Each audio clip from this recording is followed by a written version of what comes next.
ngate tweyongeddeyo y'omubaka w'ekibuga ky'Emukono mu lukiiko lw'eggwanga olukulu befiting Nambooze bakireke avuddeyo ku nsonga z'amata ga Uganda agagaanibwa okuyingizibwa mu ggwanga erya Kenya okutundibwa ng'agamba nti ensonga zino ziriko embeera gye ziriko nga waliwo ensonga ezerimbiseemu emabega nabyo katubirabe.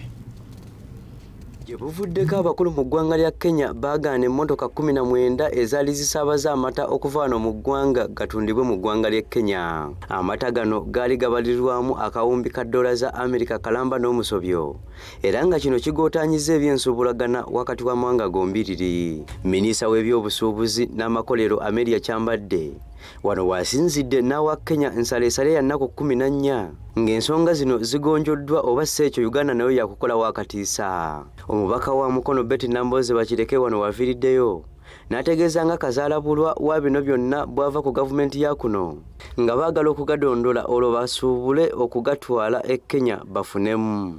Omulunzi tayambibwa naye ate wakati ng'ayise mu buzibu ebintu bye ne baagala babitwalire bwereere.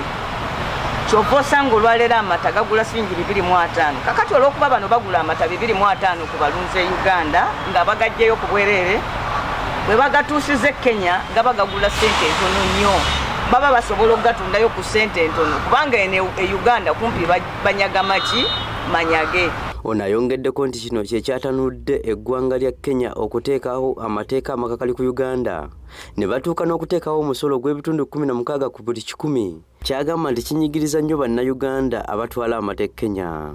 Gwa siringi 16 gwa bitundu 16 16% ku mata ga Uganda Kenya negamba tubataddeko omusolo era netandika nga kyegenderera nti Uganda osanga bwene esasula omusolo ogwo amata gayo ganatuuka e Kenya nga tegagenze kuvaako kudibagwa w'amata g'abaaki g'ab'e Kenya era aba Uganda babadde bagezaako gayisaawo nga tebawadde emisolo egyo Kenya amata negawamba. Omubaka Nambooze era agamba nti kati gavumenti etandise n'okutta akatale k'amata n'ente ebadde bifuuse ebyettunzi nnyo mu ggwanga nga kati batandise n'okuteekawo kalantiini ataliiyo mu bitundu eby'enjawulo. Kino kivudde ku bubbi bulika ogamba nti omulunzi bamuleka afune ssente zisaana mu mataage si kugabanyagako bunyazi n'okubateekako kalantiini ebalemesa okufuna ssente. Olaba ekitundu ekyeyisingiro kibaddeko kalantiini kati emyaka 15 omuntu asobola atya ogamba nti nte azitaddeko kalantiini w'akalusu emyaka egyo n'emyaka kubanga kyebaagala nti abantu abo abalunzi baleme kubaako wadde n'omukisa ogutunda ente. Bannayuganda ab'enjawulo nabo balina bye boogedde ku nsonga eno. Amata gava mu nte. Olwaleero bw'olaba ebyabadde mu constituency ya Honorable Sekikubo abanene mu gavumenti nga be bavuddeyo okulwanyisa bannayuganda abali sayidi eyo olw'okuba nti bo balina ente ezaabwe kati ne basalawo ne balangirira kalantiini ne bagamba nti ente ezeeyo ndwadde z'akalusu.